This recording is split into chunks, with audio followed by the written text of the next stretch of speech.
When life gets real, the mic stays warm. Hosted by the dad with lots of charm. Insights are sharp and data's tight. The lens already and the joke's online.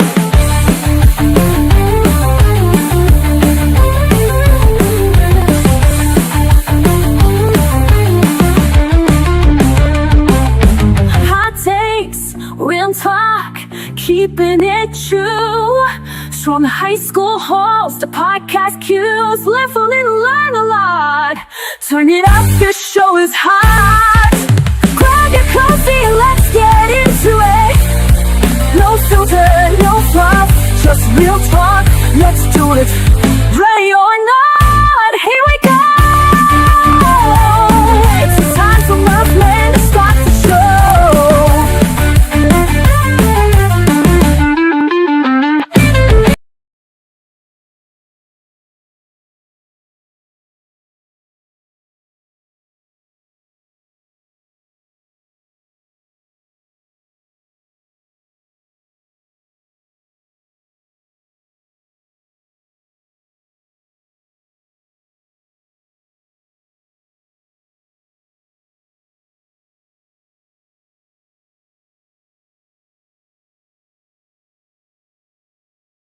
I was worried about you.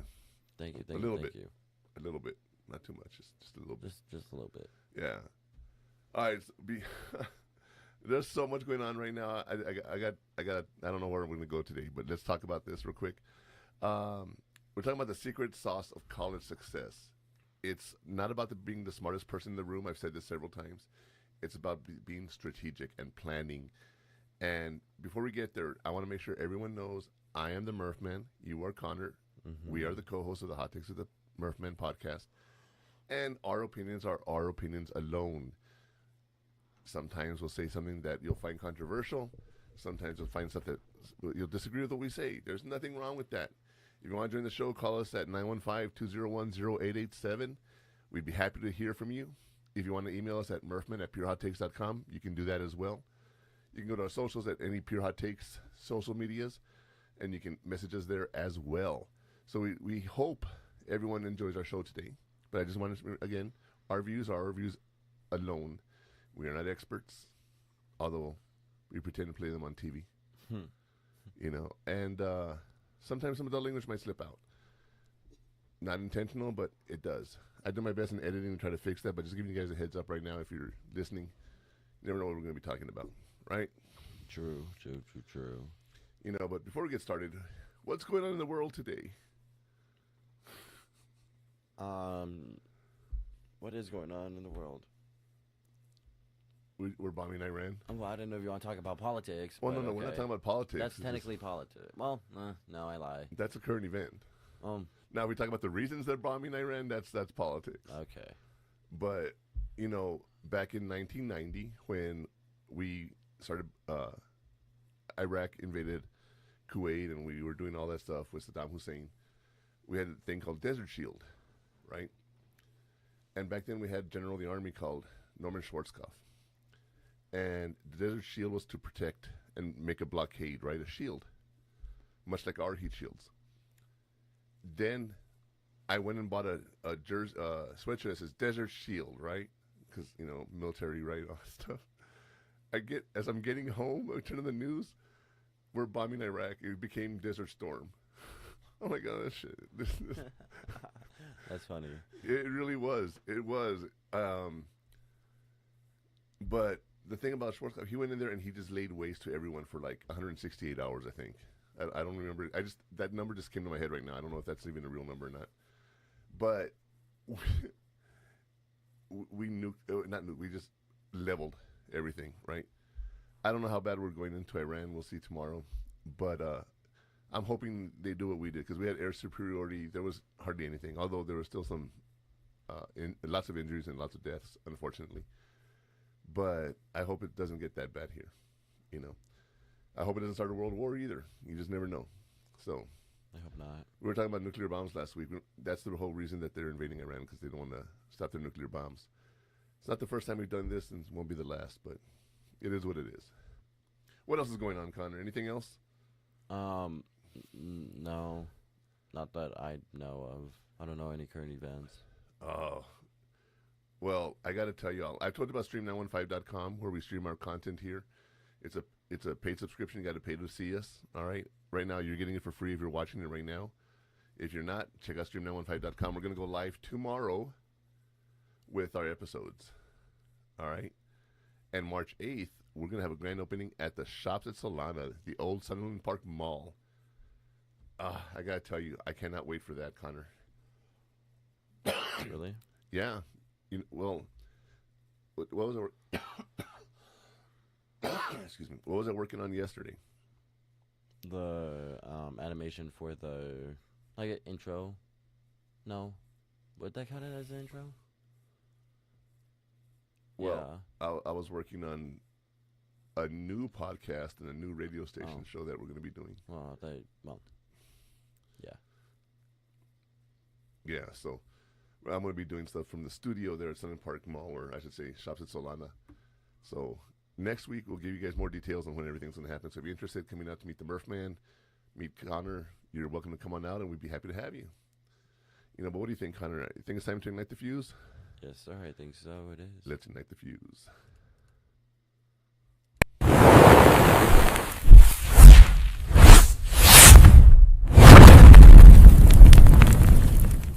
Stop studying harder. Start studying smarter. Today, we are talking about academic survival secrets, office hours, study hacks, and active learning. The most successful students aren't always the smartest. They're the most strategic. This episode reveals the underrated tools and techniques that can turn average study sessions into academic breakthroughs. The fuse is lit. Murph Man, take the mic. Stop studying harder. Start studying smarter. What does that mean, Connor? What do you think? Well, today we're going to be talking about academic survival secrets, such as using teachers' office hours, study hacks, active learning. Okay. Mm-hmm. Most successful students aren't always the smartest. They're just most strategic. They're the ones who know how the system works. All right. Let's talk about some of these tools that we're going to be talking about, some techniques we can turn the average study sessions into academic breakthroughs. That's the whole purpose of today. Now, you're going to say, well, what do you mean? Oh, we got a lot to talk about today because everyone is different. Yeah. Okay. You ever heard of everybody is different? Everybody is different. Everyone is different. When you're studying, we're going to talk about technology, zeros and ones, binary. Get it? Everyone is different. Oh. Boo. Hey, speaking of being sick, what do you call a 7 that's sick? What? 6, 7. Okay, I haven't done that in forever. I had to do something. I already knew what you were doing. I'm like, please don't. Anyway, we're gonna be talking about study hacks, and it's a little more in depth into it because next week we're gonna be talking about how to write a college paper. And that is something a lot of people don't know how to do. So we're definitely gonna be talking about that. And before I get started, I want to give 2 shout-outs to Angela Rodriguez and Dweezy720, my 2 top fans. I really appreciate you guys. I want to say thank you for listening. And I appreciate all the likes and comments, you guys. I know you don't worry about that kind of stuff, but I want to give them a shout out. I have a few others that do that every now and then. And of course we got, my friend Javi, which will be on the show with us next week. For the paper? No. We're actually going to have a Grammy-nominated producer coming in to talk to us about shows and stuff, and the people he knows. So that's going to be the second half of our show next week. How cool is that? Oh. Okay. Right? Here? No, it's going to be online. He's in California. Okay. But Javi's been talking up our show, and the guy's like, I want to come on his show. I'm like, right on, man. So, yeah, we're going to talk about writing college papers and everything, but it'll be a fairly quick session, and the second half of the show will be all Grammy-produced music and stuff.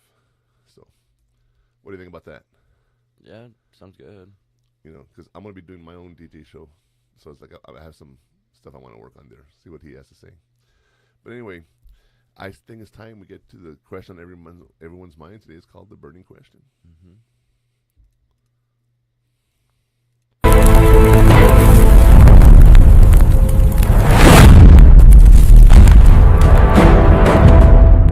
the best way to ask. Today's burning question is, what is the most effective way to study for a test? A. Rereading your notes multiple times. B. Highlighting important sections in a textbook. C. Quizzing yourself on the material.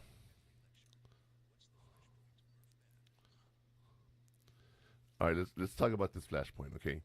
What is the most effective way to study for a test, Connor? Rereading your notes multiple times, highlighting important sections of a textbook, quizzing yourself on the material, or attending every lecture? I think quizzing yourself on the material. All right, you're correct. Oh, yeah, because I see the. You can read, right? Yeah. I looked. I was I'm like, like, oh, I'm just trying to see if you notice that or not, you know? sure. But it is C. Quizzing yourself on the material. You know, we can reread, we can highlight all we want. Those are passive learning techniques. You know, create a false sense of security. Active recall and quizzing yourself is the most effective way to strengthen your brain's ability to memorize and retrieve information. Because it's memory and recall. You have to learn how to store it, and you have to learn how to recall it. All right? Mm-hmm. And when you think about this, okay, let me explain to you a little bit more about what this means. Let's go back to your high school day. You had to take the TSIA, the Texas College Entrance, whatever you want to call it, right? Mm-hmm. And we were sitting there and we were talking about the more complex stuff in math, which I couldn't help you with really, right? But we sat there and we talked about it. And I quizzed you. I didn't say, Connor, I want you to go and look at these notes and reread them. I just said, we're going to start quizzing you on this. I just started talking to you about it, right? The next day you went and took the test. Do you remember what happened? I mean, I passed. Yes, but how was it? How did it go? Do you remember? There's two parts of the test. You got to get the first part. If you get really good on the first part, then the test is over. Yeah, and then If you don't, then you got to get into the second part where it's more detailed and more work, and then based on your score. that's just the quiz itself. Yeah. So, but you did the diagnostic. How fast were you? Like 20 minutes? Yeah. And maybe less, but Maybe it does take like 30 minutes. Okay, yeah. So probably a little, maybe 15. And when you told the counselors you were done, they're like, what? You know, like, you should have taken your time. And you're like, I'm done. I already passed. I'm good. You know, had we sat there and I said, okay, Connor, let's work on the math. Let's do this over and over. Write it down. Highlight it. Read it. That wasn't effective. It really isn't. Because you don't know what you're highlighting. Right? You don't have your highlighted notes in front of you. So when you're sitting there and you're highlighting everything, test time comes, you don't have those notes. Why bother highlighting? Why sit there and just read over and over and over again? Now, I will tell you, when I was going for a master's degree, and I've told you this story before, I was working to be a counselor for adults. And they told me on my comprehensive exam there was going to be 2 kids, which I knew nothing about kids. And in 1 week, I studied everything I could about kids. I ignored everything for adults because I knew everything already. And that sounds so conceited, but I mean, I've been doing this already for 15 years, you know, so I already knew psychology. When I sat there and I tried looking at the different theories, there's Piaget, there's Freud, you know, and then there's Erikson. And Erikson is a theory that I have a hard time with. I have always had a hard time remembering the 8 stages. What are the 8 stages? Oh God, no! See, but industry versus inferiority, and you know, I cannot recall them off the top of my head. Erikson is one of those. I can't. Okay. Before the test, I was studying. I had my flashcards. I had my wife quizzing me. I had my friends quizzing me. I could not get it. To this day, it's like a mental block for me. The test came. I sat there, and I said, okay, Erikson's theory. And I said the first one. And as we went on, boom, boom, boom, boom, boom, I remembered it. And that moment of like, wow, I got it, I understand it now, was so cool.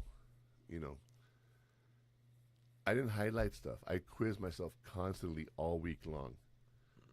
You know, and the comprehensive exam I told you was a 4-hour test. We had to write essays. Those little blue books for essays, I used like 6 of them. Oh, God. Okay, I was writing a lot of stuff. but I knew the material. It wasn't that hard for me, But the kid stuff. Well, and by the way, on the final exam, they decided to have an adult. So the week that I spent studying was wasted. Oh. Wait, they had a what? Adult? Well, you had an adult and the kid because I was studying to be adults. You had people who were working with kids. Because it's a school counselor program, so you're going to be a school counselor working with kids, or you could become a licensed professional counselor, LPC, or National Certified Counselor, NCC, and become a therapist with the same degree. You just have to do 12 more hours or 15 more hours, whatever it is. And yeah, so like I got 51 graduate hours because I had to get my degree for license and everything. I was lying everyone for my license,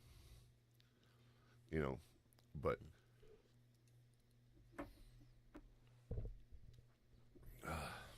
So, studying, you have to quiz yourself. That's the only way you're going to learn. Sitting there reading a book, you need to be doing your work during the semester so that when you get to it, it comes naturally. If that makes sense. Yeah, it does. All right, so I'll tell you what. Let's get on and let's talk about today's hot take.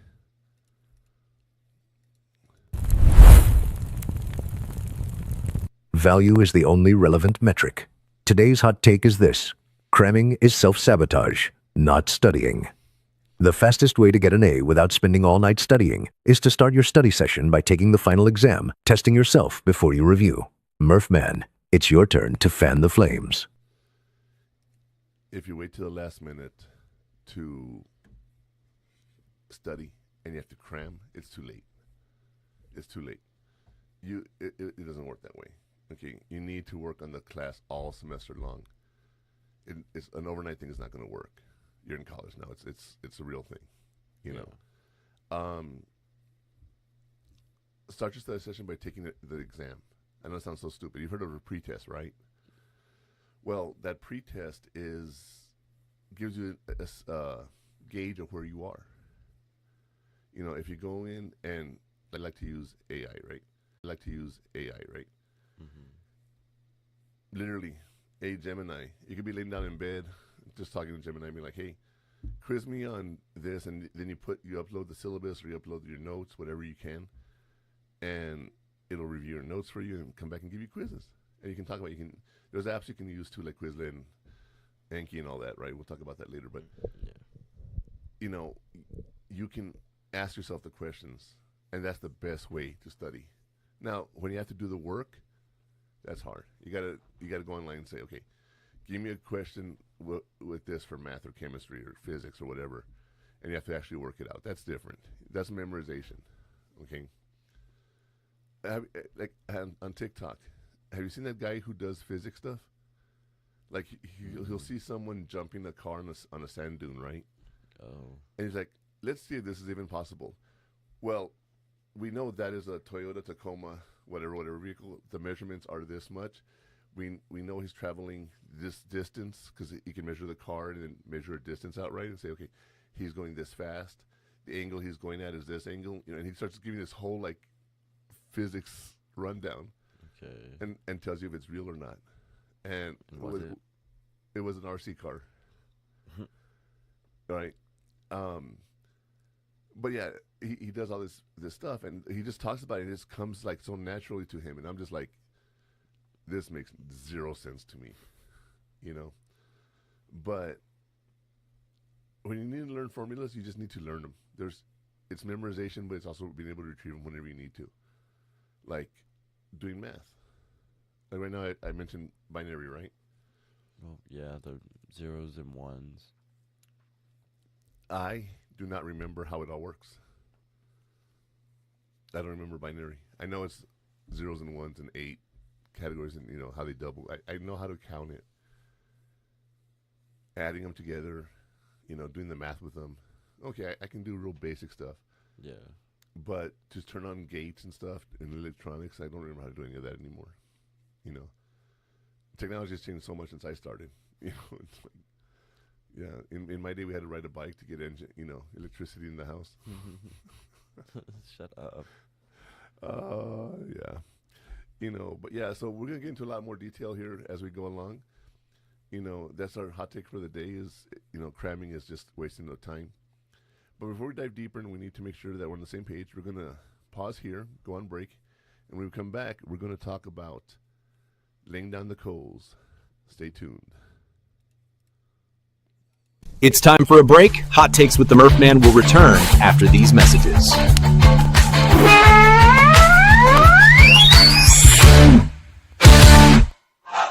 The station where our veterans' voices are heard, MBR Talk.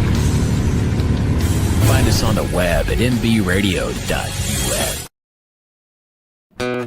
According to the VA's suicide data report, an average of 22 veterans die by suicide every single day. This figure is a sobering reality and a crisis that demands our immediate attention and compassion. We must recognize and address the fact that every 24 hours, 22 veterans are losing their lives to suicide. The war doesn't always end when our veterans come home. The invisible wounds they carry, wounds that are real and heavy, require continuous support. No veteran should have to carry this burden alone. Many veterans experience stress and disconnection as they navigate life after service. But there is hope, there is help, and you are not alone in this fight. There's a vibrant community ready to support you, offering friendship, understanding, and shared experiences. You served your country, now let us serve you. Don't fight the toughest battle in silence. Your mission now is to reach out. Dial 988, then press 1. Text them at 838255. The Veterans Crisis Line is available 24/7. Every day, we save lives. Your life is invaluable, and your service is honored. Let's work together to make 22-0 again. No veteran should face their struggles alone.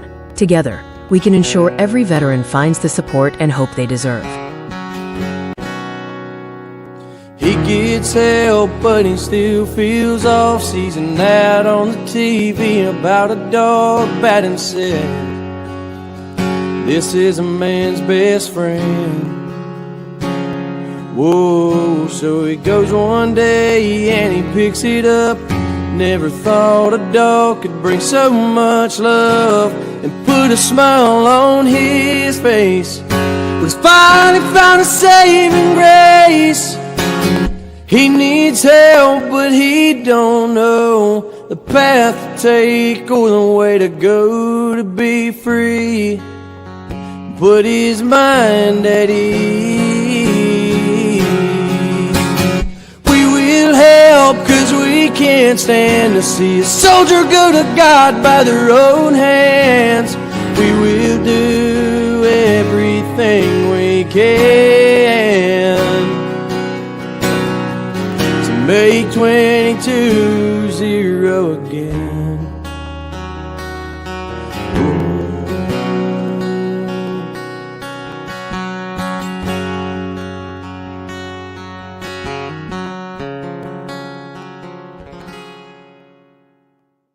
Before we get back to the show, I'd like to pause for something that matters. I was inspired by Ryan Spencer's song, Make 22-0 Again. I'd like to remind you that help is always available 24/7, 365. If you ever feel you need support or are in crisis, call 988 and press 1 or text 838255. There will always be someone ready to listen. Remember,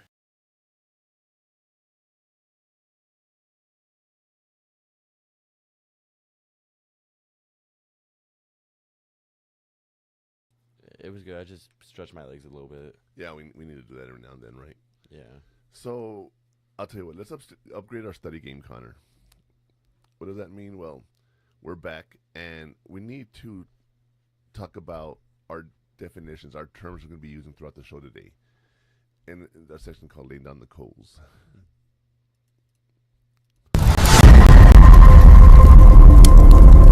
Define your value. Define the ask.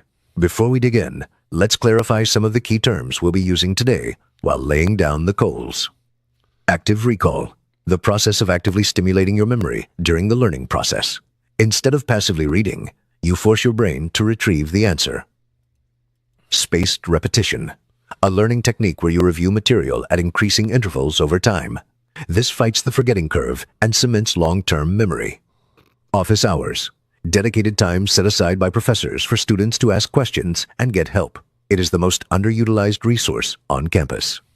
Now that the coals are laid, Murph Man, let's discuss the foundation.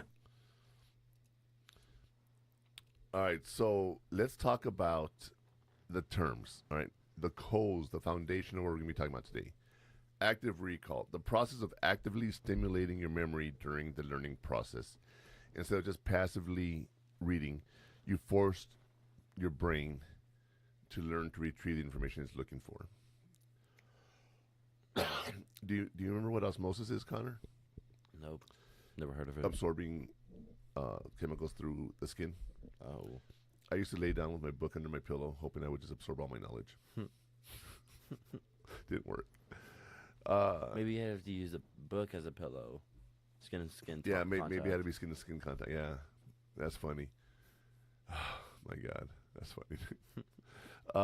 Next thing is spaced repetition, a learning technique where you review material at increasing intervals over time, and this fights the forgetting curve and segments of long-term memory. And then you have office hours, dedicated time set aside by professors for students to ask questions and get help.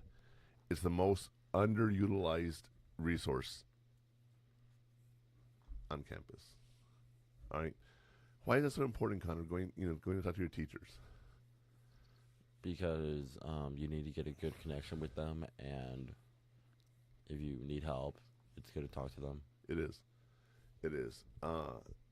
I've told you, don't be scared to go to your teachers. Okay? That's the worst thing you can do, is to be scared of going to your teachers. I've only been scared of going to, like, one. I don't know. I don't know. I was a graduate student when I was scared of going to my teacher, so I get it. I'm not going to sit here and bash you for that.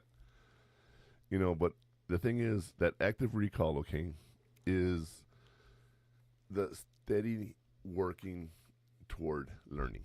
All right, let's talk about memory and retrieval real quick, okay? Mm-hmm. Input comes into your brain. We have input from all this stuff going on around us. Like, for example, your eyes see your nose every day. 24 hours a day that you're awake, you're looking at your nose. But do you actually see your nose? No. Your brain has learned to block that part out, so you don't see your nose. Ooh. Okay. You've been to concerts, right? After a while, you're talking very loudly, right? Because your sound is deafening. But what about a sound that's repetitious? Like, let's say someone jackhammering outside of the house. Brrr, right? Yeah. After a while, you don't hear it anymore. Oh. If trust You me, just get used to it. No. Well, that's my point. You hear it, but you don't register it anymore. It's in here, Yeah. but your brain's like, we don't need to remember that information, right? Yeah. When they were doing the construction here on the road behind us, do you remember when we had the earthquakes? The whole house would shake with whatever they were drilling over there. Yeah. That was like, interesting, right? That's a little different. Yeah, because all of a sudden the ground would shake.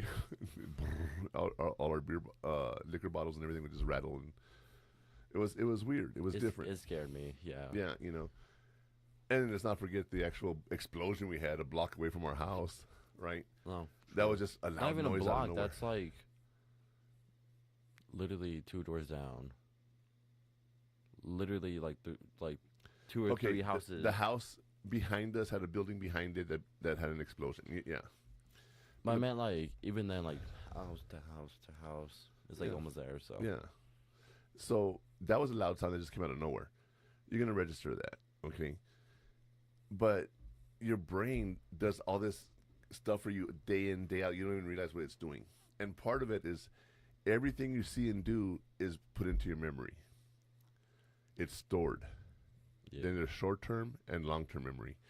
Short-term is, a few seconds to a minute. And long-term memory is longer than 5 to 10 minutes and forever longer, right? Everything goes into your brain.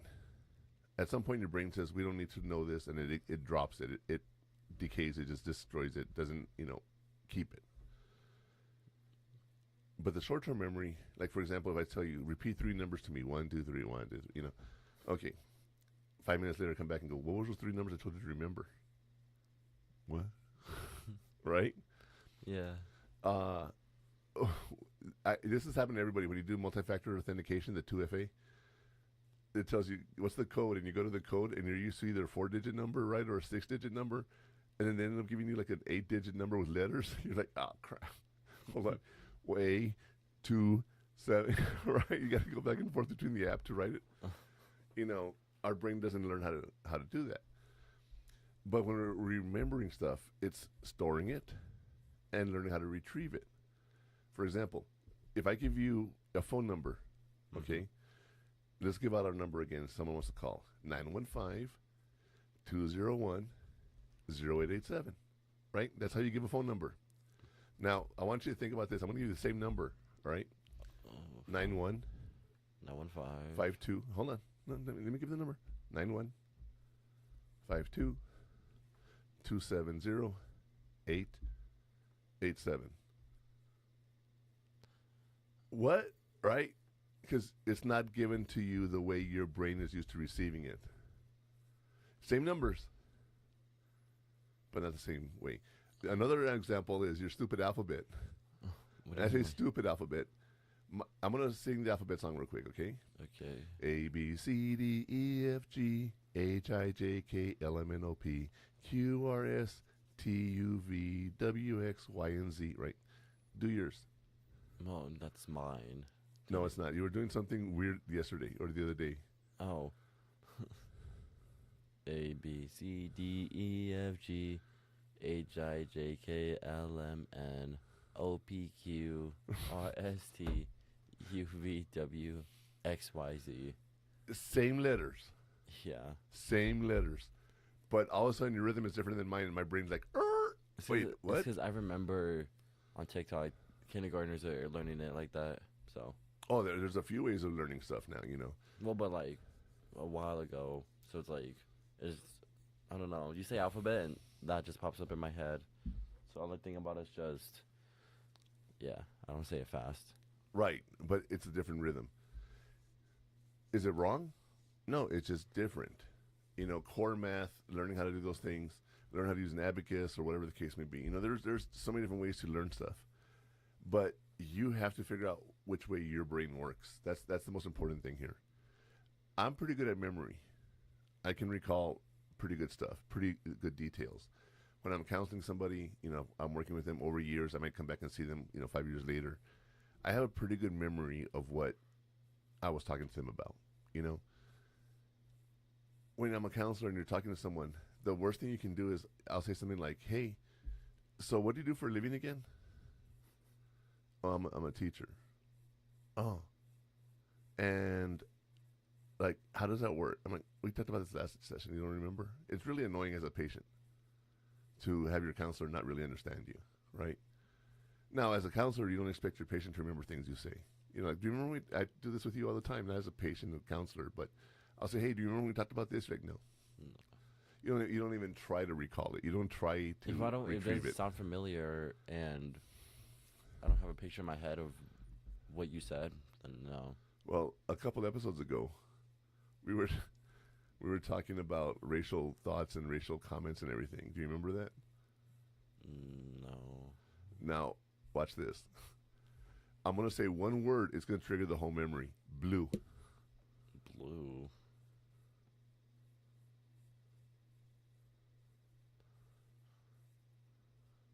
Go to... Wait. Blue. Blue. See, if you can remember a certain thing. Actually, Javi was mentioning that last night. He thought that was funny. You see that?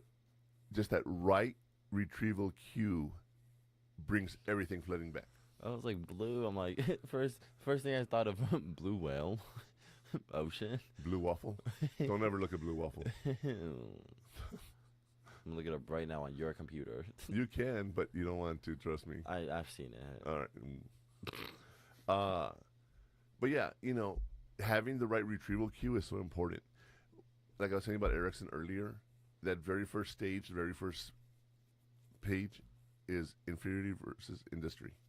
Are you going to do things on your own or not, It's like, okay, that's what I remember. I don't even know if that's right or not. I'll be honest. Do me a favor. Look up Erickson with a K. Erikson. And Right. what's the first stage? Because we're talking about it. Let's talk How about do you it. spell it? ERIKSON.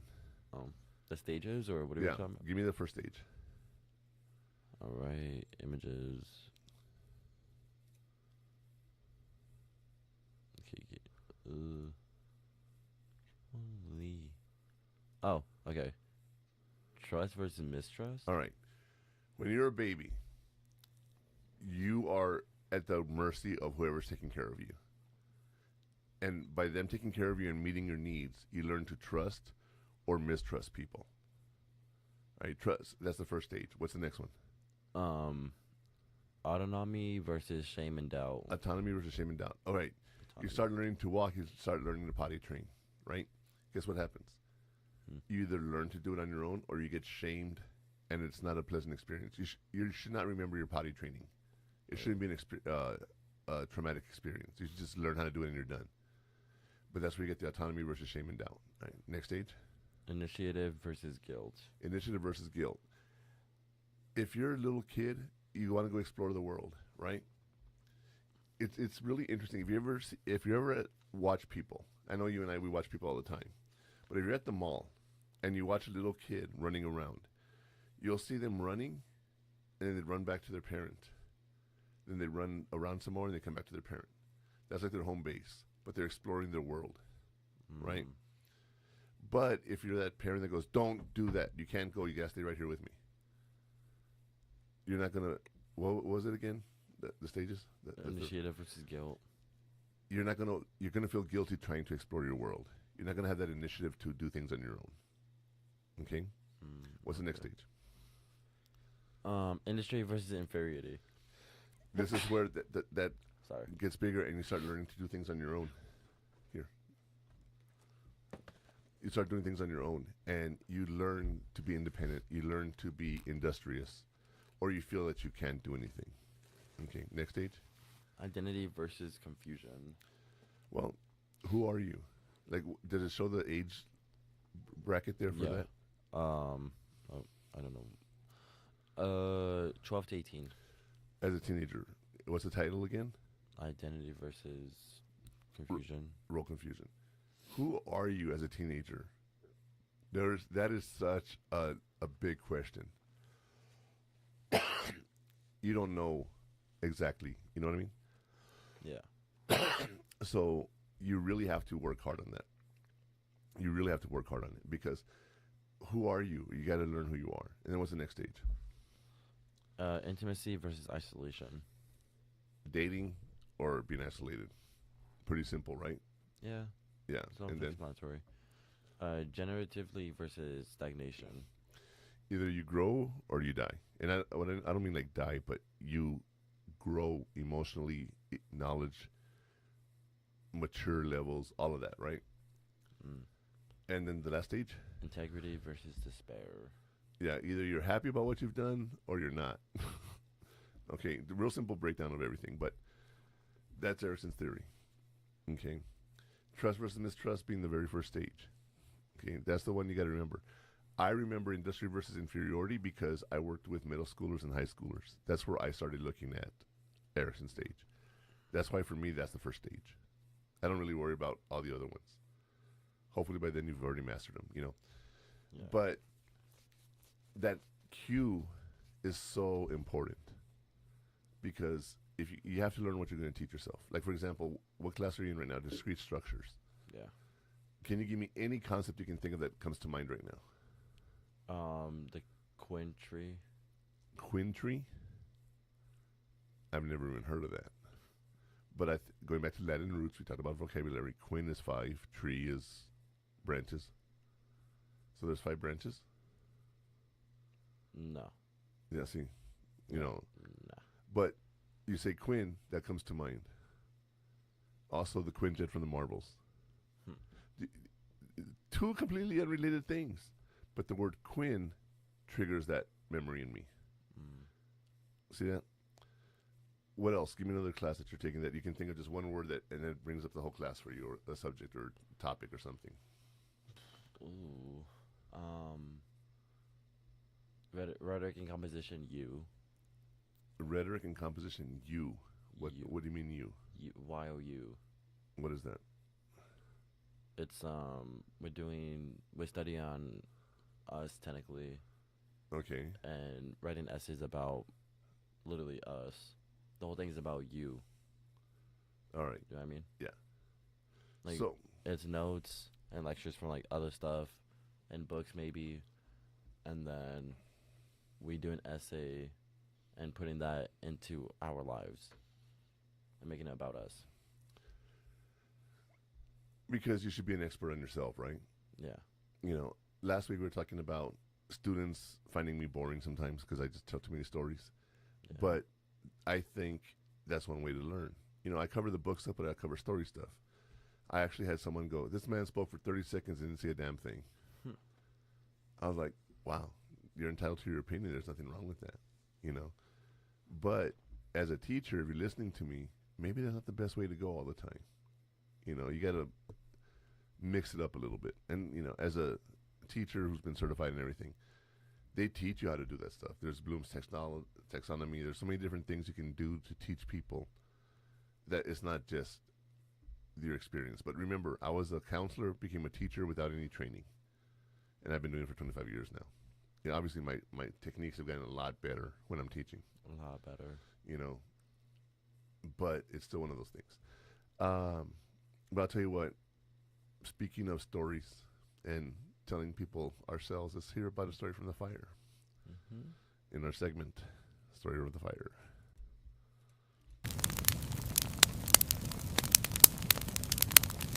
The false fluency trap. In today's story from the fire, meet Tasha. She used to reread her notes and highlight her textbook, thinking she knew the material. After bombing a midterm, she switched strategies. She started using flashcards and practice quizzes, forcing herself to answer without looking. Her test scores jumped, and so did her confidence. She learned that a smart strategy is more powerful than a passive one. That was a story from the fire. Murphman, are you feeling the heat? All right, so we have Tasha. She used to reread her notes and highlight her textbook. Okay, we talked about this already. That's not the best way to do it. That's the only way she knew how to study. Yeah. After bombing the midterm, she switched strategies. She started using flashcards and practice quizzes and forcing herself to answer without looking, right? Because she had to learn how to retrieve the information. Mm-hmm. Her test scores jumped and so did her confidence. And she learned that a smart strategy is more powerful than any kind of passive one. You have to be active in your learning. It just doesn't come from there, you know? Yeah. And that's what the thing about all of this is. You have to be actively involved in your learning. You know, like I said, the osmosis, you can't lay your head on the book and expect to get the knowledge, you know. You could record yourself, like, you know, you have a screen recorder on your phone, right? Yeah. I do.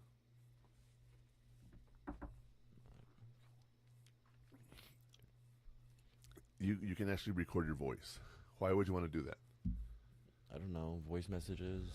I don't know. Well, you want to leave yourself notes, and you can be talking about it. You can be like, okay, Erickson's theory, first stage, trust versus mistrust, right? And then later on, you can actually have it all recorded and start playing your playlist at night when you go to bed. Oh. And you would hear it overnight. What do you think of that? I guess, but I'm gonna be asleep, so I won't understand it. Your brain might register it. That's the thing. Your brain's always listening when you're asleep. I don't know about that, but Okay, again, we go back to I'm the college professor. okay, you're Okay. right. You just don't realize what you're hearing. Okay. When you just got to find what works for you. That's the most important thing, is finding what works for you. Mm-hmm. As you're out there and you're doing things, okay, retrieving is how you retrieve. Like I said, sometimes it's just one word. Sometimes it's just an acronym, you know, or what is it called? Well, it's an acronym, but I'm trying to think what the educational phrase is. Well, what's the acronym? Like, if we're going to do SMART goals, you got to be specific, measurable, attainable, realistic, timetable. You know, that's a SMART, S-M-A-R-T. Right? But it's an acronym, but there's another word for it. Can you think of what it is? A word. Yeah. Okay. It's God, I'm trying to completely blank. Anyway, Let me look it up and be like, what does the acronym mean? yeah. What's the term for using an acronym when learning? Look that up and let me know what you think it or what it is or what it might be, or let's see if it's the word I'm even thinking of. I'm gonna hear it. I'm gonna be like, that's what it is. Abbreviations? No.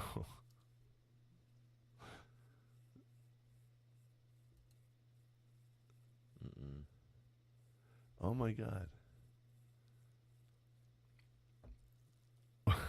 I'm sorry.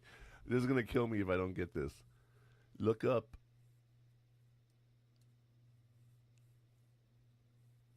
Type in S period M period A period R period T period.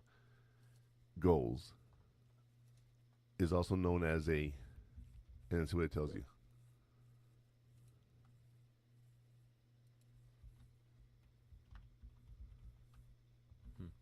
I hate this. I hate this keyboard. I do too. No.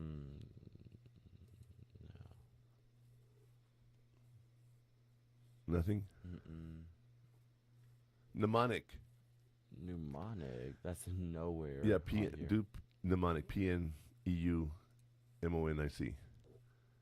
Mnemonic device. God, I knew I would remember. See, it's retrieve. I had to retrieve it. That's proof.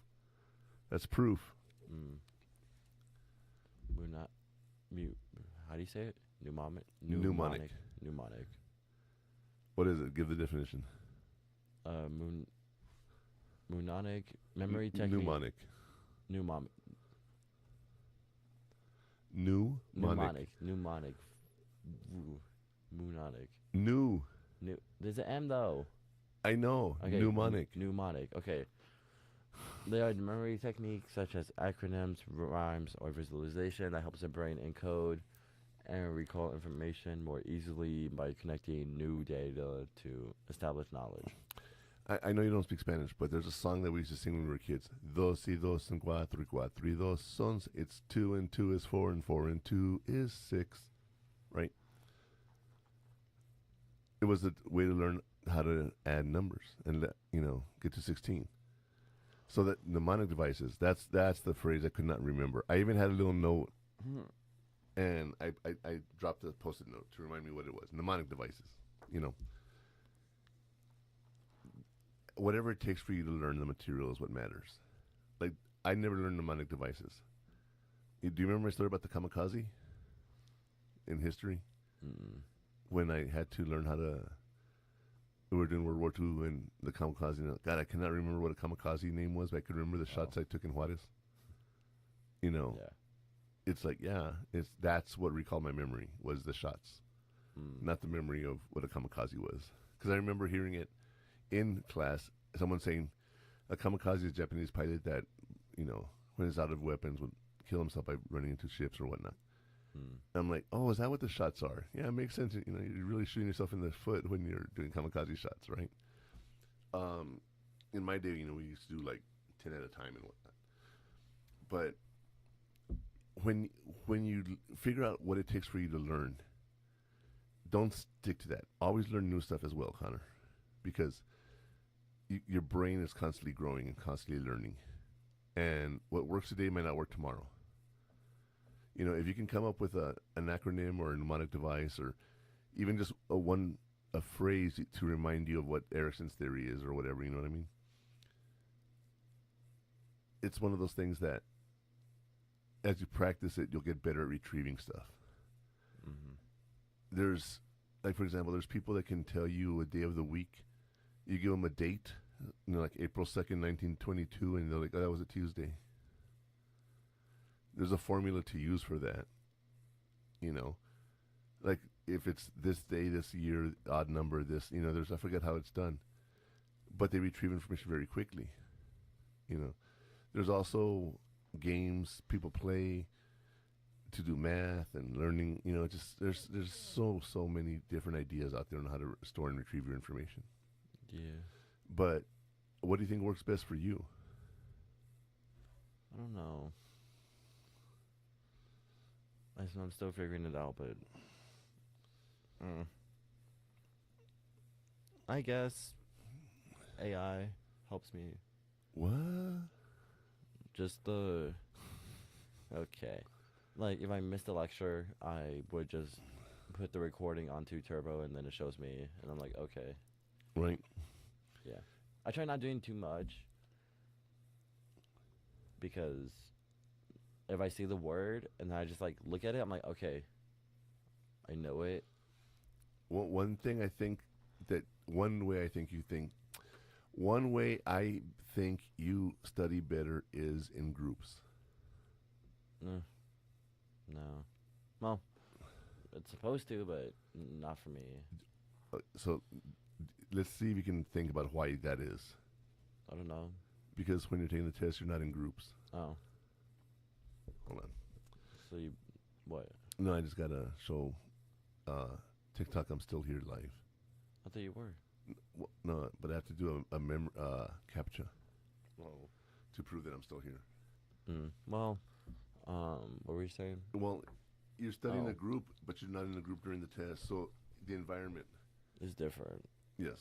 Now, I know you don't remember the movie called Beer Fest, right? But the whole point is a German beer fest, and they're trying to get to it. And the guy who went the year before, he was really drunk when he went. And they were saying, well, you need to be in the same state of mind you were in when you learned it. So they had to get him drunk again to remember how to get to the beer fest. And now what's funny is they've been practicing for this beer fest, so they were drinking a lot, right? Oh, I do remember it. And so when they had to get him drunk, he's like, bro, I've been practicing for a beer drinking contest. I need a lot more than this. And they give him like 5 or 6 pitchers of beer. God. But he was able to get drunk and he remembered how to get there. You know, the environment you're in that you're learning is also part of the cue.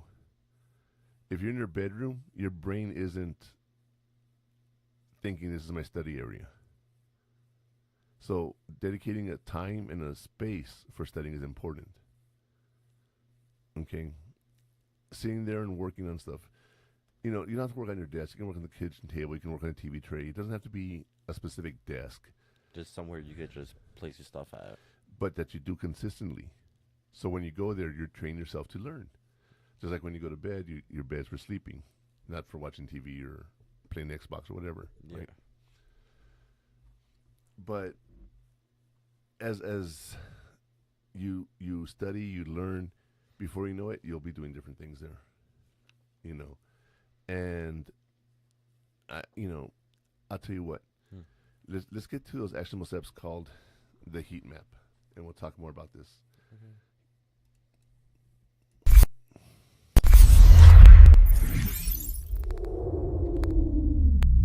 Start small, win big.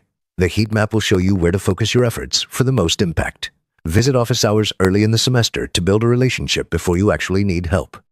Use active recall by closing your book and trying to explain a concept out loud. If you can't explain it simply, you don't know it. Space out your review sessions instead of cramming. Review a topic a day after you learn it, then a week later, then a month later.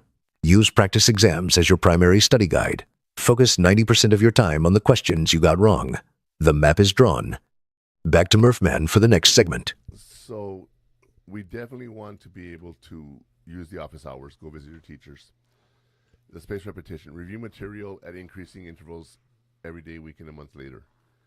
So if you study something today, right, study again on Wednesday and study again on Friday. Then the next week you get new material and you study it that way. Whenever you have your test, you already have 3 intervals that you've practiced. Active recall. Explain concepts out loud without notes, because you have to actually use your brain to talk. Like right now, I was trying to remember the mnemonic device. I didn't have my note. I didn't have my post-it note. Yeah. So I was like, God, I know there's something here that I want to talk about. I don't know. You know.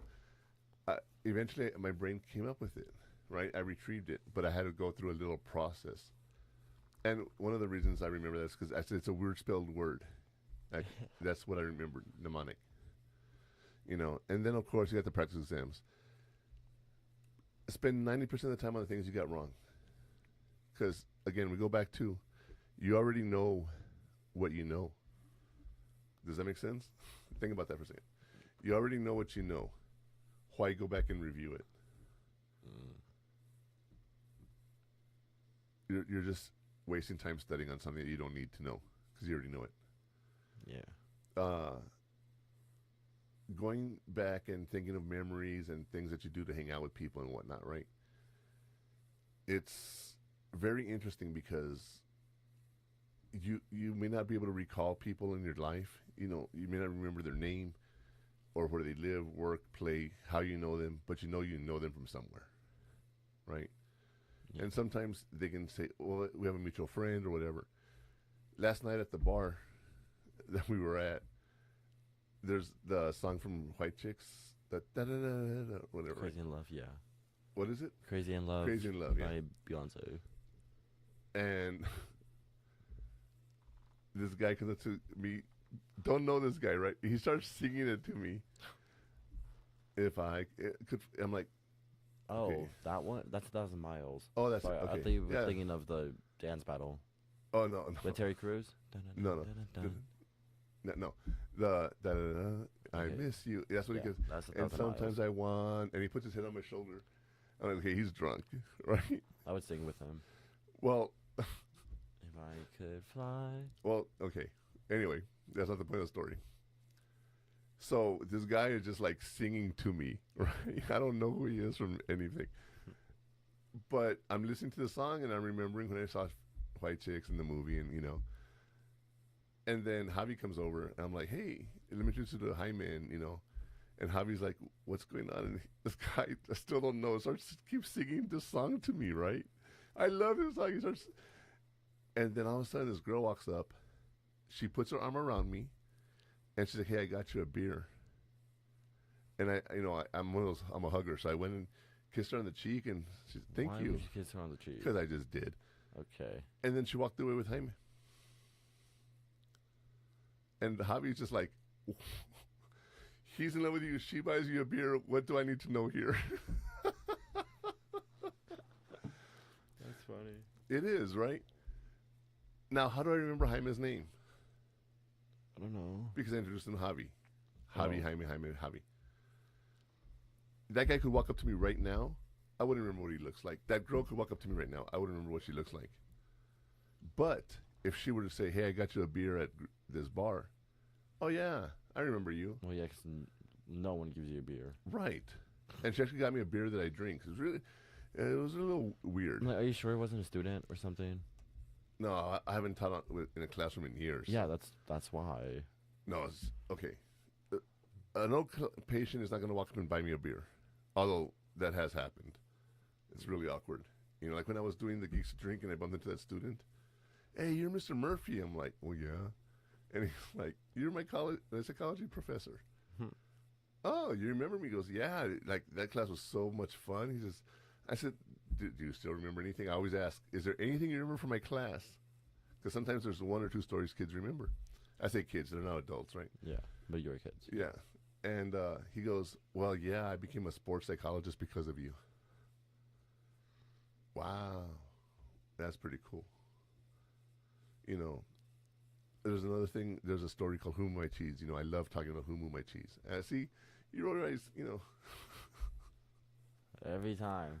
It always leads back to the cheese. Oh my god. Okay. I love the story. I love it. And my favorite story from that is there was a guy who was a sprint car racer. And he had a chance to move up the league and become a higher, like, you know, you got stock cars, dirt track, you know. You remember all the different car levels are, right? No, Well, not- but I mean, not specifically, I but- know, yeah. And then you have NASCAR, and you have Truck Series, and then you have the Busch Series, and then, you know, actual NASCAR. There's all these different levels. He comes up to me and he says, I read your book. Well, it's not my book, but. Yeah. And he goes, I have a decision to make. He says, I have to rent the track and pay $10,000 to have someone come watch me race. If I do well, I'll move up rankings into different leagues and stuff. And I said, okay. I said, are you good? And he's like, yeah. And I said, then do it. Name is Jonathan Barcena, number 23. And he's moving up the racing world. Wow. How do I remember his name? Never heard of him. Because, hold on, one of my friends who was also a race car driver had his same number, and she was always pissed off that he had her number first. So she would mention him all the time, you know, when we used to go to the racetrack in Vado, right? Yeah. So it's interesting, to say the least, you know, the way we recall and remove information. But I'll tell you what, Connor, I think we need to take a quick break. And when we come back, we can talk about where we'll get burned and how to protect ourselves from that and go from there. What do you think? Sounds great. Ready for commercial? Yes, sir. We'll be right back. It's time for a break. Hot Takes with the Murph Man will return after these messages.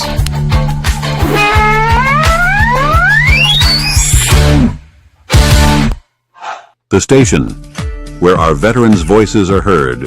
MBR Talk. Hey, thanks for supporting our channel by watching and listening. Find us on the web at mbradio.us.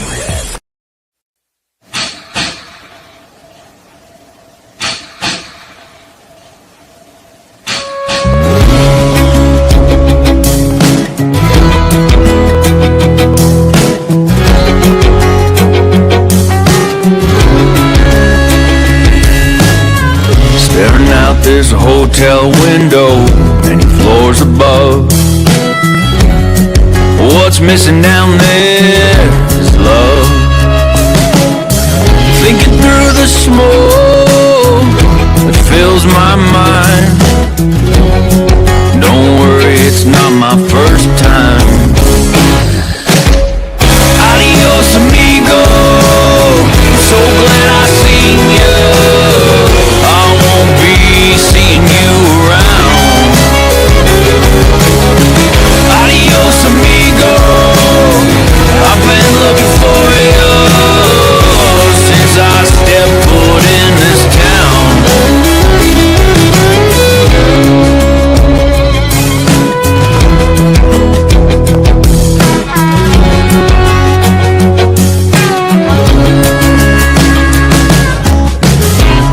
They say it's all inside, heaven and hell. What happened to that angel when he fell? Give it just one try, tell me you don't like it. Be God for a moment and don't despise it. Adios amigo, so glad I seen you. I won't be seeing you around. Adios amigo, I've been looking for you since I stepped foot in this town.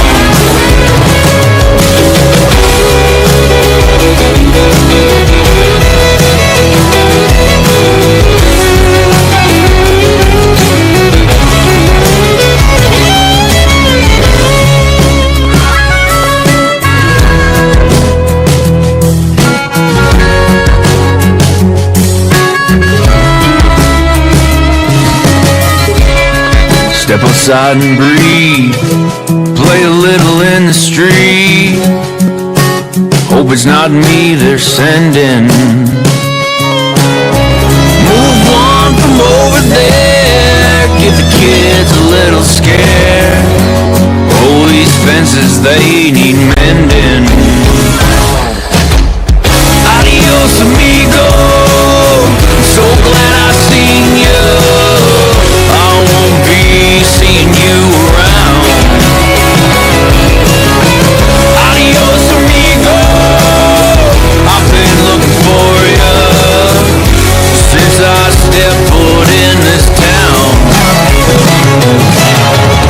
Adios amigo, so glad I seen you.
Before we get back to the show, Hot Takes with the Murph Man streams live every Saturday at 12 p.m. Eastern with Military Broadcast Radio. At mbradio.us, we give veterans a voice and help them launch their own podcasts. Make sure to visit purehottakes.com for all my socials and links to our premium. Okay, it just cuts out. It does. I got to fix that. I was like, okay. All right. So on the break, real quick, we were talking about retrieving information and everything. Last night, Connor had to go to the ATM, and he was in a rush because he was going out. And I'm like, go to the 7-Eleven. It's closer than the bank is, and you can get money. And continue. Well, there's no fee at that 7-Eleven, right? Or Alon or DK or Ox or whatever the hell it's called. So Connor goes, and the gas station is shut down temporarily. They're remodeling or doing something. Yeah. Instead of just going a couple blocks more and going to the bank, he went 3 miles away to a 7-Eleven or DK or whatever again, right? Yeah. And then I call you. I'm like, hey, Connor, what's taking you so long? You're like, I had to go all the way to this street to go to the bank because this one was closed. I'm like, why didn't you go to the bank? And you're like, I didn't even think about it. Do you remember that? Yeah. I didn't even think about it. That's exactly what we've been talking about with storage and retrieval. The cues will remind you. What was the cue that you were thinking of? I'm trying to get smaller bills. Right. Okay. So that's the only reason I went. Right. But what's the cue that made you go to Trowbridge versus the bank? It's the same store. Bingo. The DK. Right. So I'm like, that's the only one I know. So I'm like, I'll just go there. So I mean, yeah. That's exactly right. Excuse me, your brain said, I got to go to another convenience store. Your brain was not thinking, I need to go to the bank. I'm trying to get smaller bills, so that's why I tried going to the store. You know, when you walk in, you buy a drink for 89 cents, and then, whatever. I bought a drink and snacks. So last night, I was up till 4 in the morning. Well, I'm sitting there talking to Javi, and he's like, man, I really want some chips right now. I said, hold on. I go and I pull out our box of chips. And he's like, what? I said, yeah, we went to the store and we bought some chips. Oh, the variety pack? Yeah, the variety pack. He's like, oh, that's cool. My friends saw that. They're like, because they know how much I eat. They're like, damn, you got all this for yourself? I'm like, no. Well, it was all for yourself until I broke into last night, right? But anyway, yeah, he wanted hot fries. So we went up to Circle K. So I drive all the way back to the store for a minute. 4 in the morning, 3 in the morning, 3:30, I'm driving home. Witnessed another accident. We talk about accidents on the freeway, right? Called 911, did a U-turn, came back. The truck was still there. I did another U-turn to go back, and this time there's a guy on the side of the road. Mm-hmm. And I was like, did the truck run into him? Because his motorcycle's over here on this side of the street. It was just 4 in the morning drama. But again, that happened to me. Did it feel like 4 in the morning? Did it feel like 4 in the morning? I wasn't tired, if that's what you're asking. Right. I wasn't drinking, I was, but I'm not hungover or anything like that. Well, you would like take a nap and then wake up and be like, you're energized, right? That's what happens to me every time. And then I'm tired when I leave my friend's house, but then when I start driving home, I'm like, well, I hope so. Well, yeah. Shouldn't drive when you're tired. I'm always energized. I just get tired when I get home because I know my bed's there. Well, and again, we go back to your bed is the cue to fall asleep, remember? Mm-hmm.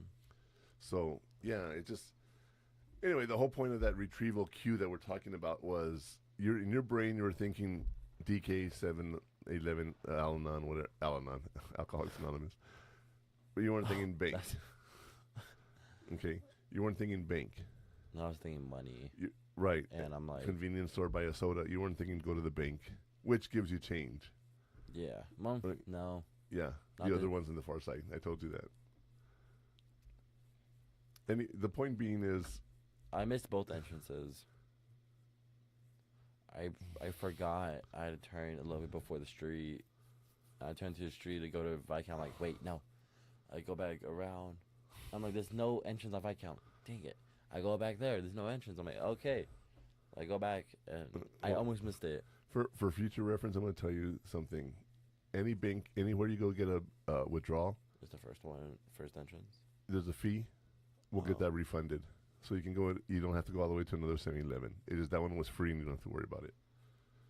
Do you remember the time I had $140 on my card, and I told Connor I needed to take out $140, and he goes and he does a balance check, so it takes out $1.25. So when he goes and withdraws a 140, there's no more 140 in there, and then it bounces another like $5 fee because For trying to do that too much. for trying to do that. Yeah. I was like, so last night I told him, don't forget this, and he didn't, right? But yeah. So anyway, let's talk about the final segment here. We're going to be talking about the heat map, those actionable steps we just talked about. But we're going to dive into where you'll get burned, so you know exactly which common pitfalls and mistakes to avoid before we get to the actual afterburn and reflect on this. And here's where you will get burned.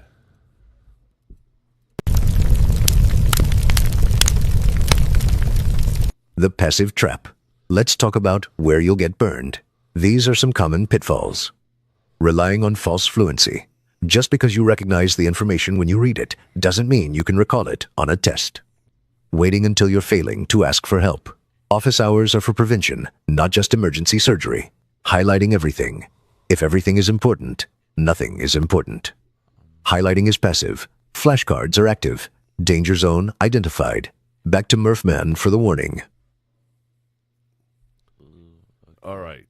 So, relying on false fluency. Just because you recognize information does not mean that you know what it means and you'll be able to recall it on the test. Waiting until you're failing to ask for help is the worst thing you can do. Always use those office hours. Highlighting everything. If everything is important, nothing is important. Right? Yeah. Do you remember the movie Back to School? We were just watching it the other day. Yeah. And the kids, like, you know, they're rich and they're going to buy books, right? And the father's like, just get the new books. He goes, don't you understand? These already have the notes highlighted. They're used. And the father goes, you don't know if the guy who did that is smart or not. You know, I've learned not to highlight. When you're doing an English class, it tells you, like, underline the subject, underline the noun. What is the whatever, you know what I mean? And they tell you to underline. Before you know it, the whole paragraph is underlined and circled. Have you ever seen that? Yeah. I mean, I might just be dumb, but yeah. I've done that multiple times. I'm like, wait. You know. I mean, that one got to highlight the whole page, like the Bible. Well, right. So, you know, you're not really going to learn anything if you start highlighting everything. Okay? And then remember, it's passive. You want to be active in your learning. You want to use flashcards. You want to be able to ask the questions, talk about things. You know, one of the things you and I do, we go for a drive every now and then, and we talk. And we bounce ideas off each other, and we share ideas, and we discuss stuff. Yeah. But we quiz ourselves a little bit, too. Do you remember this? Do you remember that, right? Yeah. Yeah. So, driving in the car is where the memories come for me. If that makes any sense. Yeah. You know. Javi asked me last night, he goes, have you guys taken any trip recently? Right, because spring break is coming up.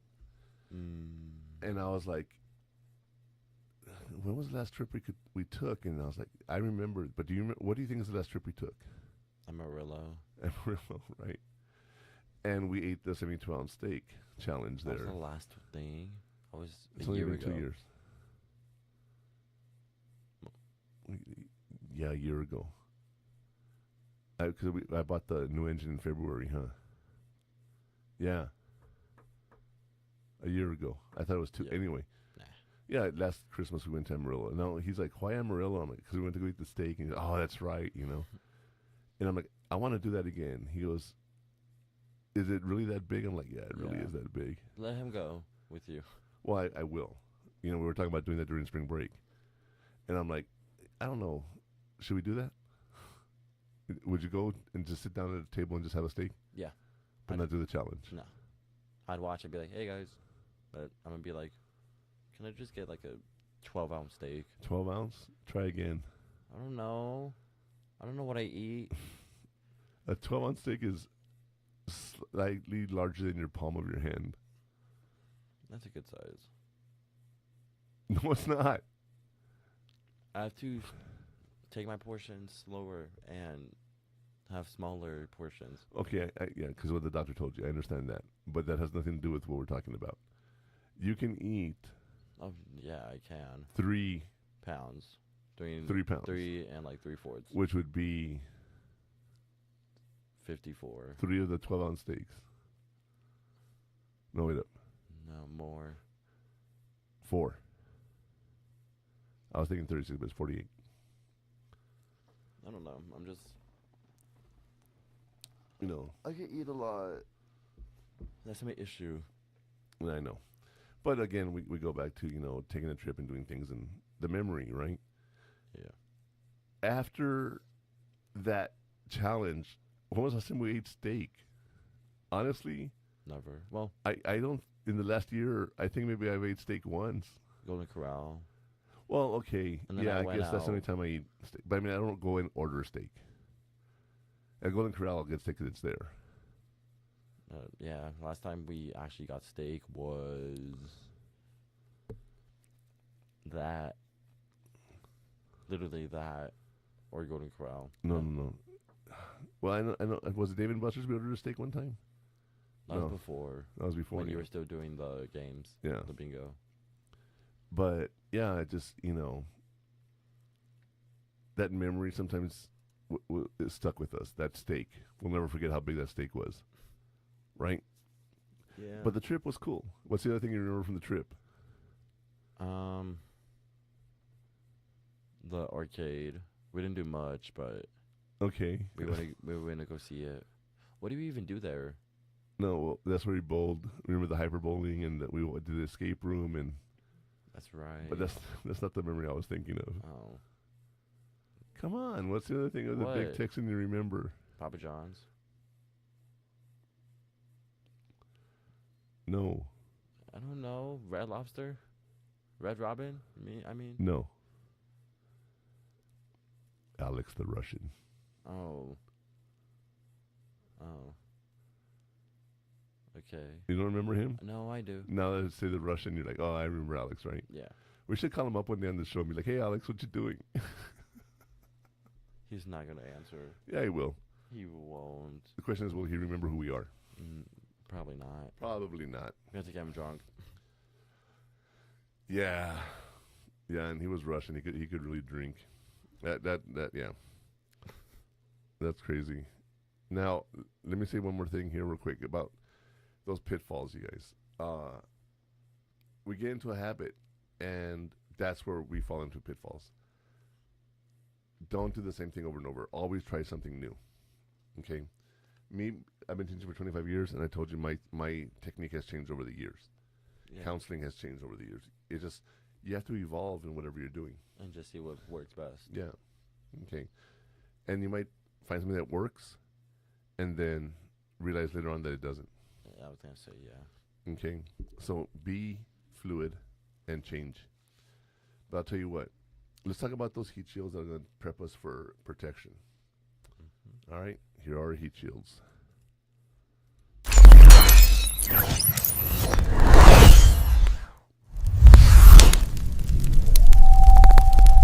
The prep is the protection. Here are your heat shields. When preparing for academic tests, your heat shield is spaced and active review. The intense heat of finals week is directly proportional to the lack of pre-work you put in. Deploy this shield by pre-scheduling at least 3 review sessions per course, per week. The benefit? When high-stakes pressure hits, your knowledge is already deep and readily available, protecting you from performance, anxiety, and last-minute burnout. The shields are up. Murph Man, what's next? All right. I want you to hear this. This is another hot take here, Connor. What's up? The intense heat of finals week is directly proportional to the lack of pre-work you put in. Whoa, what? The lack, Uh-huh. the intense heat from finals week is directly proportional to the lack of work you put in all semester long. If you put the effort in all semester, the finals week is not that big of a deal. Okay, yeah. But if you're doing the bare minimum every time you do something, Then finals gonna come around. You're not gonna do really well. So it really has to do with how much you do during the semester to get that final grade on the exam. Okay. okay. Pre-schedule at least 3 review sessions per course per week. Okay. I teach online at a high school, and the kids have like 6 to 8 classes because it's virtual, so they can take as many as they want. If they want to take 3, they can take 3. But I tell kids, pick a morning or an afternoon when they have their live class with the teacher, and focus that afternoon on that subject. And then the next morning, a different subject, afternoon, different subject, and they work focus on each one at least half a day every week. If for some reason they get caught up and they're done, they move on to the next class where they have the lowest grade and need more work done, or they're further behind. And then they focus on it that way. Being that I'm covering Spanish right now, I have kids that are coming in doing Spanish exams, the voice activities and everything. And they're like, I'm embarrassed to speak Spanish. I'm like, I really don't want to hear you speak Spanish, but I got to hear you. And they're like, what do you mean? I'm like, well, as a teacher, you got to hear everyone talking. How do you think that makes us feel? There's some people that can speak Spanish, and there's some people that can't. And some people are like, what? Are you speaking French? Because I don't understand your Spanish. It's so bad, you know. And I make the kids laugh, and they're like, oh, I shouldn't feel so bad. I'm like, no, you're not that bad, you know. And with me helping them, they learn, you know. Yeah, that's good. You're a good teacher. Well, thank you. And it's funny because, like, I have kids that'll come in and take their retest with me, and they have to study. They usually get like a 95 or 100. Okay. Wow. Because I teach them how to use a study guide and how to use the notes and how to, it's all in how you teach it. But I had to learn how to do it. And I cannot do it without the notes. Why? I don't have to learn it. I just have to grade it. I have to teach it. I just have to grade it. If I had to teach it, guess what? I would be focusing a lot more. And I showed you the work I was doing for my class next week, right? Yeah. The slides are really nice, I think. And even my coworkers like, wow, you can tell you put a lot of work into it. I'm like, yeah, I did. Oh, yeah.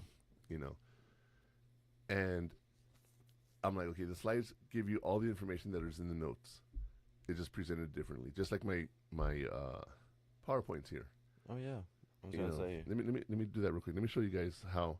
For those of you who are listening for the first time, this is something I'm trying that's new. All right. This is how they used to look. But I'm trying this. Which one do you think looks better, Connor? Which one would you like to see more? This one or this one? 1. I like that one. 2. 1. 1. 3. Okay. I was like, you sound like a optometrist. Yeah. I was like 1, 2. I'm like 1. And then it clicked in my head. I'm like, okay. And then you did it. I'm like, oh, wow. But yeah, so, presenting information differently to different students is very important because everyone learns differently. I learn through stories. People learn with hands-on work. There's, and that's Gardner's theories of learning. There's different ways of learning, music-wise, things of that nature. So,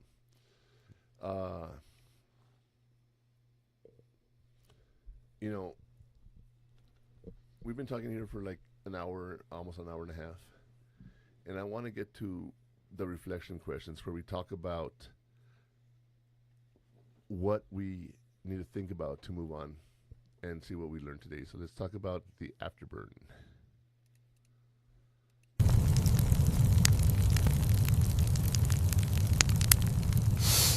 Reflect on your value. In today's Afterburn, here are some questions for you to reflect on. What study strategies have worked best for me so far? How can I make my study time more efficient and effective? What's stopping me from going to office hours, and how can I push past it? Reflection complete. Murph Man, time for your reflective thoughts.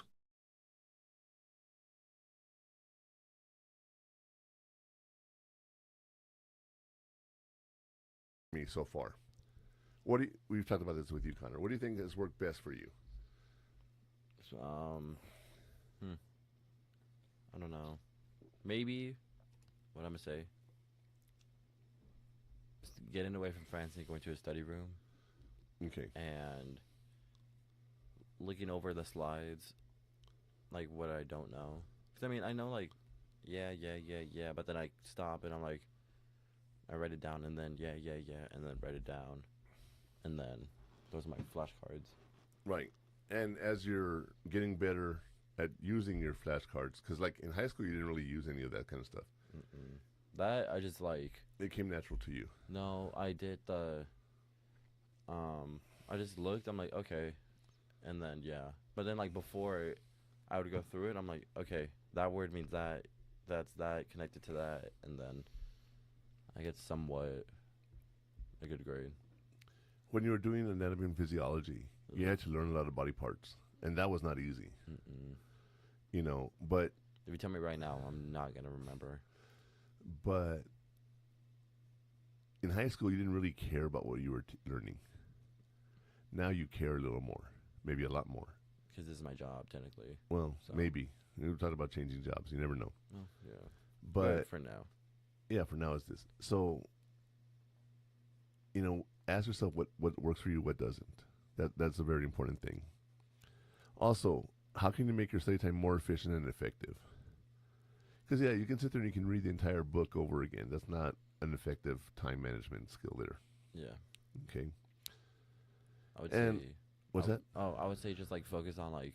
If you do an assignment, focus on that because you learned about it. And then if there was, like, any questions or activities you guys did in the class, focus on that also. Okay. So, yeah. What do you think is stopping you from going to your office hours with your teacher? Yeah, I just don't want to. You don't like to ask for help. That's probably the hardest thing for everybody is to ask for help, you know. And those are reflection questions of the day. So ask yourself this, Connor. Today, as we talked about study habits, is there anything that stuck out in your mind that you're like, you know what, I really need to try that, you know, and see if it'll work for me or not? The practice quizzes. The practice quizzes? I did that for chemistry one time, and it helped. One time. Well, I mean... If it helped, you just never did it again. Okay. But that was the last quiz, that's why. Okay. So it's like, I just need to do that to every class and figure out how I'm going to do it. I just got to get used to it. And as you go out there, you know, there's a lot of things. So let's take a break, and let's come back and we'll talk about the digital inferno. What do you think? That sounds great. All right. Here's a digital break. I'm sorry. It's time for a break. Hot Takes with the Murph Man will return after these messages.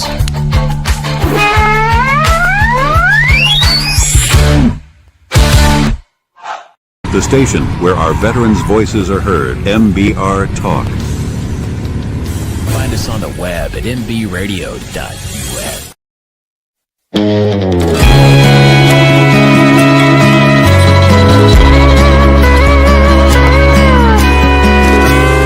Wonder what was going on inside a man in black's mind.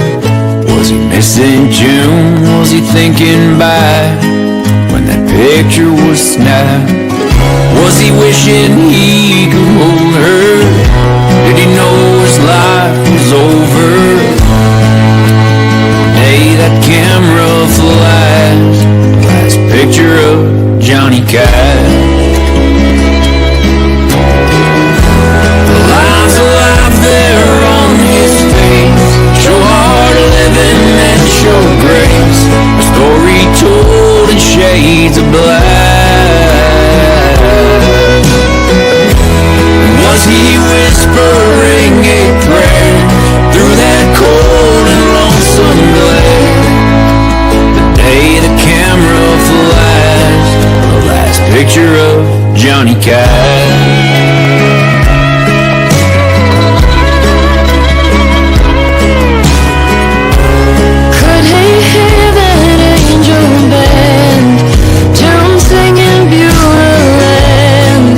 Was he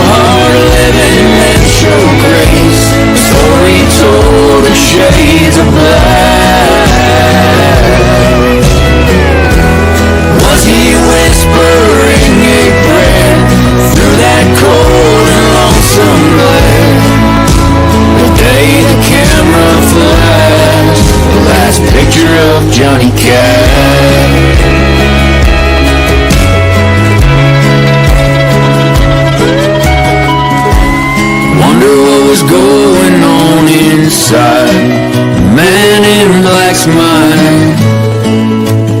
Day old Marty Flash, last picture of Johnny Cash.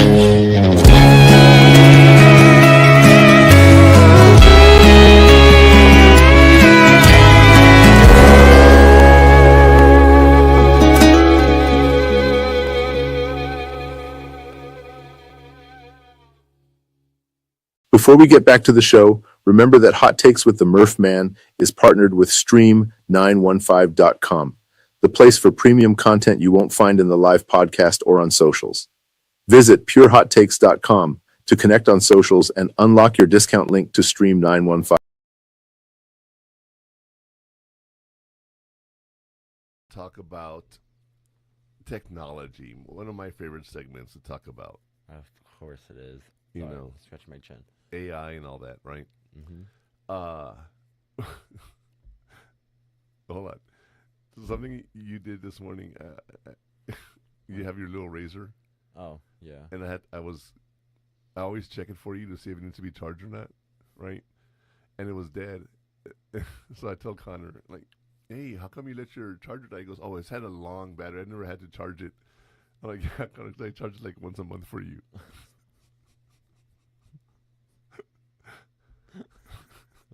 Thank you for that, but I was like, this is an amazing razor. I'm like, damn, I finally ran out of battery after like having it for like 3 months, maybe more. I'm like, I might want to give me this. That's what's so funny, you know. Like you just assume. Like one time, I said I bought a new house. It was the end of the semester, and I bought a house November 28th. I got married to him on December 18th, right? So in January, I talked about, hey, I just bought a new house, blah blah blah, or whatever, right? I said it's an amazing house. You know, I leave dirty dishes in the sink. I go to sleep. I wake up, and the dishes are clean. I leave my shoes in the living room. I go to sleep. I come back. My shoes are in my bedroom. It's like, it's an amazing house. I love it. And a student actually took me seriously and says, that's your wife. Your wife is doing that for you. I know it's a joke. You know, some people can't take a joke. Well, I mean, some people are dumb also. Yeah, she was pretty stupid. No, she's talking about you, but okay. I'm talking about you. No, there's a thing about being dumb and being stupid. I'm stupid. I'm not dumb. Well, she thought you were dumb because she actually thought you were being serious. Yeah. Oh, God. So, you know how they say there's no such thing as a stupid question? Yeah, there's always that one. No, there's stupid questions. And my favorite stupid question is, can I use the book in a take-home test? I swear to God, that's a true student question to me. Just amazing. And then we're talking about highlighting Well, I stuff. mean, can you take the book home? The test is online. It's at home. Like you can use the book. Well, I mean, that's why she's asking if you could take it. No, it's a take-home test. The whole point is to use the book. Oh, well, that's the whole point of taking an online test. Anyway, well, it's online at home, not online take your book. No, it's online at home. I know, but not take the book because you don't know if you can take the book or not. It's not hers. Connor, do you have books for your classes right now? No. You don't have any books. You just spent $127 on a book. Oh, well, online, yeah. Okay. But not a physical book. No, but you have a book. Well, yeah. And you use it when you do assignments, not even a book. right? Okay. That's the whole thing. But you use it when you do assignments, right? Yeah, but I don't take a book from the school home if I didn't pay for it. Well, everyone buys books for their classes. Anyway. So she bought a book? She bought that book? Yes. Oh, well, then that's different. I thought it was just like can't she just take it from the class? No. Well, another thing you can do is you can actually go to the library and check out the books for your courses for the semester. Did you know you could do that? No. Yep. That's something you can do. Well, how much? It's the library, so it's free. Okay. I never went to the library for that. I know, we talked about this a couple weeks ago. You never use a resource that's available to you. No, I just never go because I don't need it. the thing about I was going to tell you was, stupid questions from students. I had a student turn in work. We were talking about highlighting notes. Which is the whole thing. He borrowed his friend's notes, copied them by a Xerox copy, and turned them into me. What was that? A Xerox, well, copy, like a copy. Oh. Xerox is a brand of copier, but we used to call it Xeroxing. Oh. So he copied it, Mm-hmm. and then turned that part into me. So I'm grading papers, and I see a paper that's highlighted, and I see a paper that's highlighted, but it's copied. You know how it changes color when you copy a highlighter? And I realized this kid literally took his notes and just straight up copied them and turned them into me. They're stupid students, I tell you. It's crazy. Well, yeah. All right, so let's talk about technology real quick. One is Anki and Quizlet flashcards. Very helpful, right? Mm-hmm. You can buy courses that have the answers for a lot of tests already. Gotta be real careful with that kind of stuff because you don't ever know if the answers are correct. But you could use it for studies, and totally legit. Okay, don't use it to turn in work. Use the Pomodoro timers, so that you can keep focus on what work you're working on.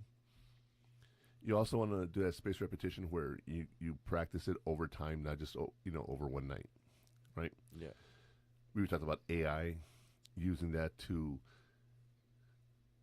work on stuff, right? To study, ask it questions. And last night I was telling Connor, one of the things I do is I have a conversation with AI. And he hates this, but whatever. I'll talk to the AI, and I'll say, hey, I want to do this. What do you think of this? Tell me what's another idea. And I formulated a whole plan. Next week, when we start opening the studios, I want to have a new podcast and a new radio show. And this one, it's going to be, it's going to be pretty busy. But I'd like to support stream915.com. And I came up with a whole show, and I'm talking to Connor.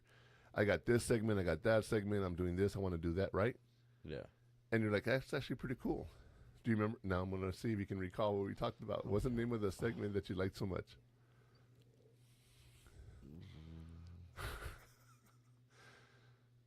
The thing about our consulting firm. Consulting firm? Yes. What's that? The whole thing we worked on a couple weeks ago where we came up with the Harry Potter shield, remember? The 4 things and all that. What's the name of that? What does it start with? B. Ooh. Not what I was thinking of. Borderland Strategies. Oh, the title? I think you meant that shield and the segments, not the title. Well, no, the segments were just pictures.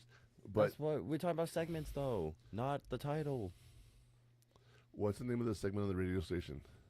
I don't know. I tried retrieving your cue by using the consulting firm. You couldn't remember what the hell we called our consulting firm. Borderland is a trigger. Oh. Borderland Mix? No. God, what was it? See? Borderland, no. I don't know. Borderland Beats. Beats. God.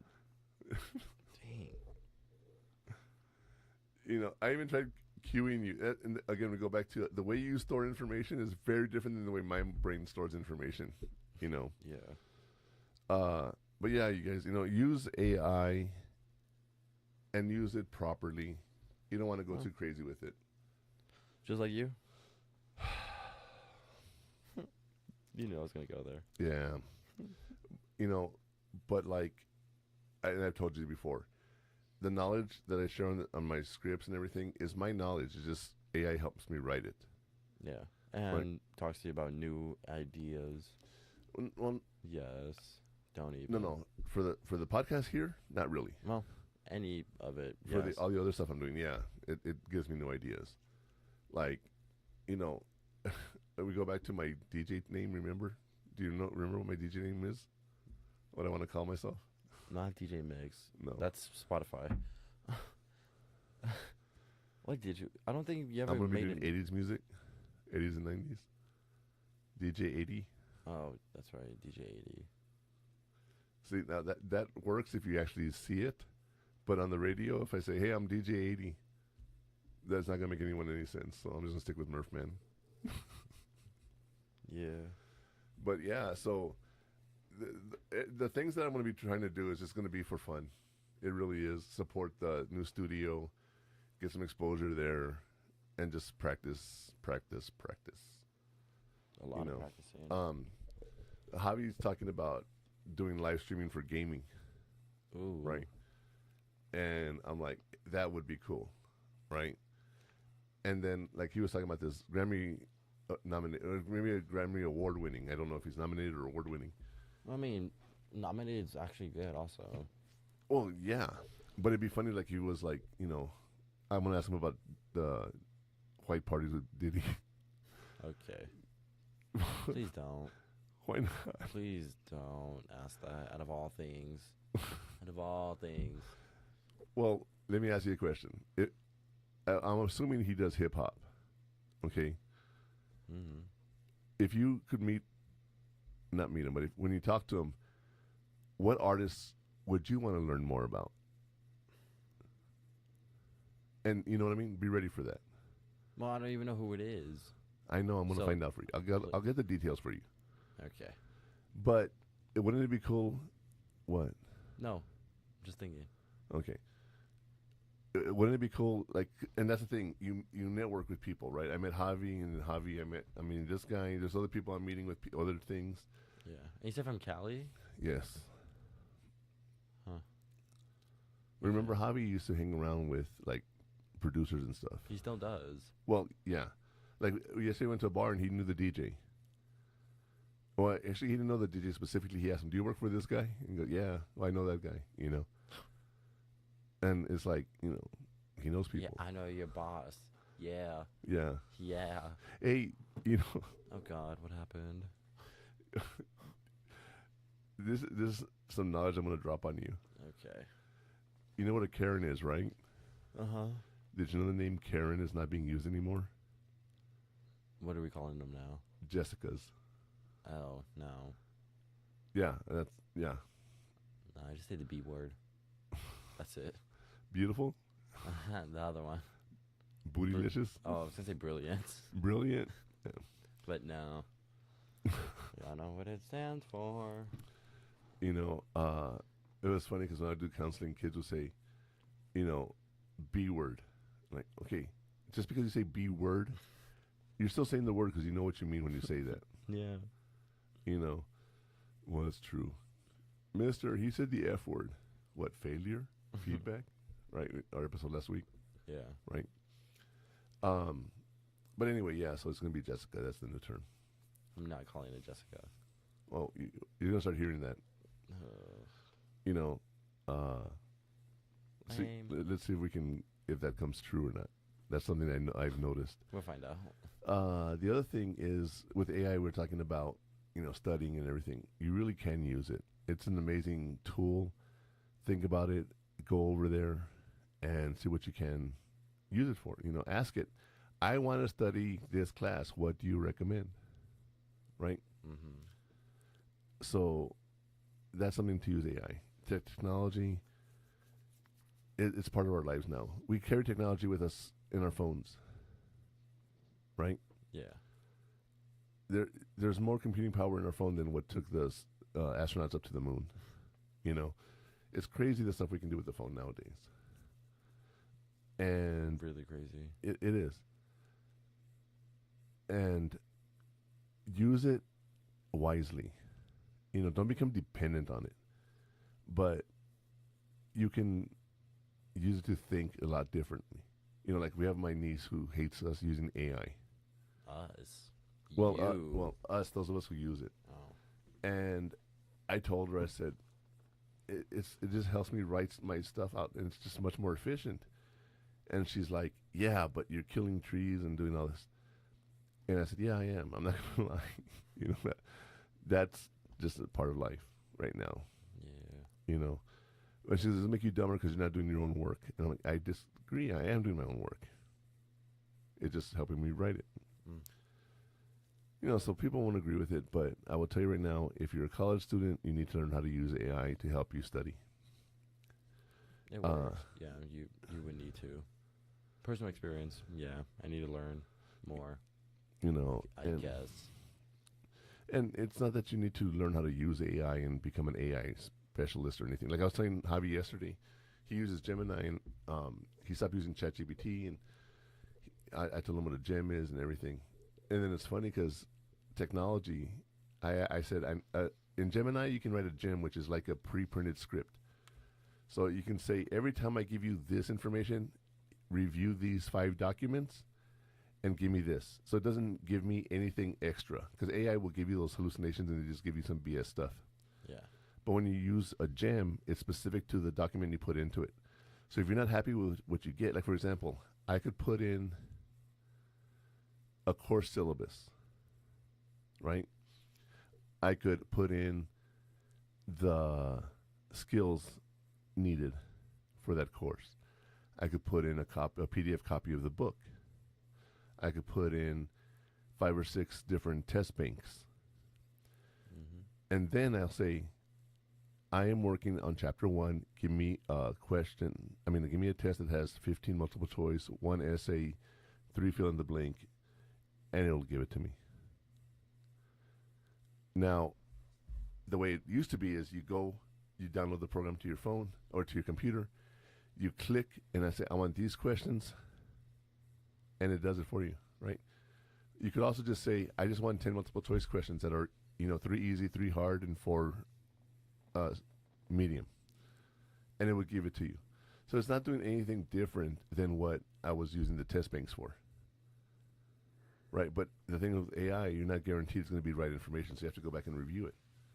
But using those gems, I can do it. So I said, I need to make a gem for this. And then the computer came back and said, you want to use a Ruby gem? Okay. So I started looking at Ruby gem, and it's actually a program that you have to get an API. You have to download it. You have to go in there, program your code. It's like a whole coding thing that I don't want to do. Oh my God. Or I could just go to Gemini and say, do this. And you're just like, okay. And technology. It is what it is. But I will tell you what. What's up? I think we need to take a quick break, and we can come back and do the final burn. What do you think, Connor? Sounds good. Here's a song by David Alexander, Mr. Red, White, and Blue. It's time for a break. Hot Takes with the Murph Man will return after these messages.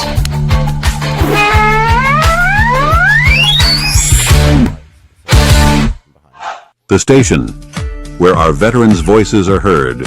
MBR Talk. Hey, thanks for supporting our channel by watching and listening. Find us on the web at mbradio.us.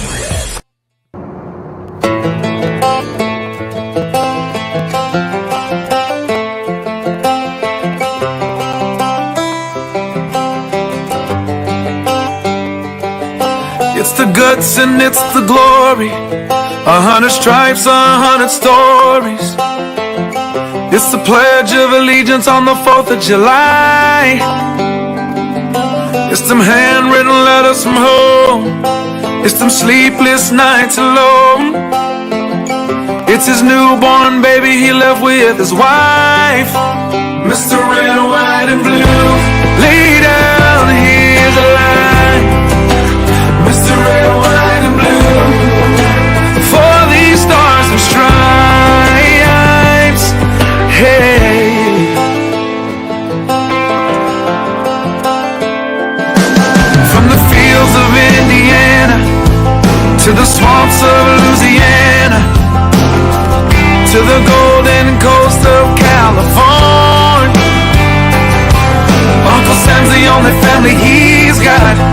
His purple heartbeat won't stop, and his 18th birthday was the day he was born. Mr. Red, White, and Blue, lay down, here's the light. Mr. Red, White, and Blue, for these stars and stripes. Mr. Red, White, and Blue,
Before we wrap up, here's a reminder. Hot Takes with the Murph Man streams live every Saturday at 12 p.m. Eastern with Military Broadcast Radio.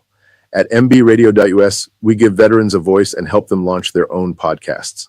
Hot Takes with the Murph Man is partnered with Squad 915 Studios, the place for premium content you won't find in the live podcast or on socials.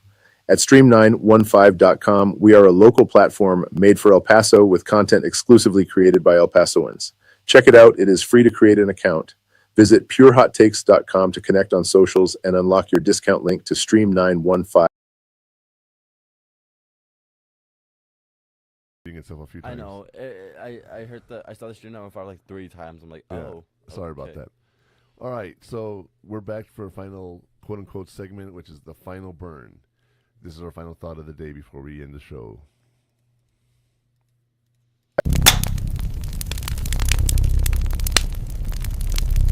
The secret to getting an A. The final take from today's discussion is, don't just study harder, study smarter. The right strategy can turn a C into an A and a panic into a plan. The final flame has been struck. Back to Murph Man to wrap the show. All right, you guys. That final take from today's discussion is, don't just study harder, study smarter. Utilize your time correctly. Turn a C into an A and a panic into a plan. With that, ladies and gentlemen, that's our end of the show for this week. Connor, I think we did a pretty good show. Thank you very much for everything. We did. This was one of the better shows we've had. In a while. Yeah, in a while. I would say. We look forward to seeing you guys every week here, Saturdays, 12 p.m. Eastern. With that being said, have a wonderful week, and we shall see you next week. Yes, sir. Bye. It's time for a break. Hot Takes with the Murph Man will return after these messages. That's a wrap on this episode. If you're looking for more, you can find all the best clips from the show on our social media pages. For all the links and more information about what we talked about today, visit purehottakes.com. And if you want to watch the full replay or get access to our premium content, subscribe now at stream915.com. We appreciate you tuning in.